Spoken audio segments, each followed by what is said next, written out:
on porte à la fois un dispositif hors médico-social dans lequel on distribue des préservatifs, on fait du dépistage, on fait des différents trucs auprès de différents publics, les migrants, les travailleurs du sexe, les usagers de drogue. Donc le dispositif dont il parlait, Carut, c'est autour des usagers de drogue.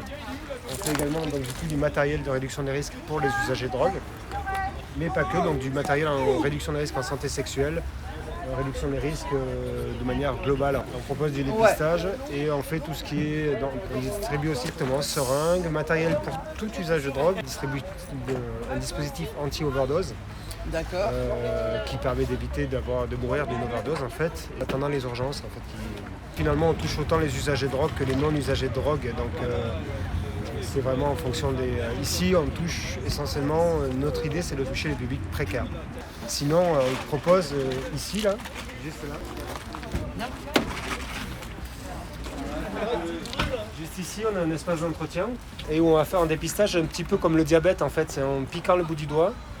Et on prend une goutte de sang et après c'est comme des tests Covid à peu près, et donc du coup on regarde avec cette goutte de sang. Ce qui est important c'est l'entretien, que les personnes ressortent en sachant si elles ont pris des risques ou pas en fonction des modes de transmission du VIH, des hépatites. Il y a certaines choses. Aide, historiquement, l'association Aide était une association qui est une association de lutte contre le VIH et les hépatites, était une association de malades, enfin d'accompagnement aux malades et de malades. Il se trouvait qu'ils ont été tellement stigmatisés qu'ils ne pouvaient plus aller vers le soin.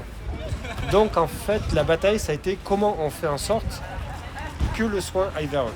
On travaille autour de ce principe de démédicalisation est un des principes qui nous permet à la fois d'aller vers les gens et à la fois de faire revenir les gens vers le soin en essayant de créer un espace de médiation. Si on est sur une personne qui est potentiellement séropositive au VIH ou à une hépatite, nous, on travaille avec des hépatos du Cégide, par exemple, avec des infectiologues du Cégide, avec un hépatologue de l'hôpital. On travaille en partenariat. Nous, comme on est aussi, comme on disait, un maillon de la chaîne, notre idée, c'est d'avoir un partenariat dense, même en addictologie, par exemple. On travaille aussi avec Tremplin 17 ou l'hôpital, qui sont des services de soins en addictologie. Nous, on est dans la réduction des risques, c'est-à-dire que, grosso modo, on aime bien dire, quoi que tu fasses de ton cul ou de tes veines, nous, on t'accueille, on ne va pas te juger pour ce que tu fais, on fait juste en sorte de réduire les risques. Parce que des fois, ça ne pose pas de problème par ailleurs.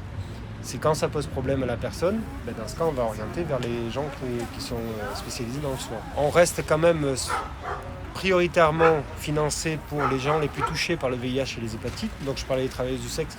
Il y a les hommes qui ont une sexualité avec d'autres hommes.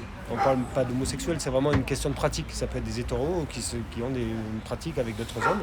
Migrants, les usagers de drogue, les détenus également, où il y a beaucoup d'hépatites en détention parce qu'en fait il n'y a pas de sexualité, il n'y a pas de drogue en détention, c'est bien connu. Et donc du coup il n'y a pas de réduction des risques en détention. Donc c'est toujours un peu complexe. On a maintenant en plus un dispositif particulier d'accompagnement des personnes trans. Et donc du coup là aussi en termes de casser les représentations, il y a encore du travail là-dessus.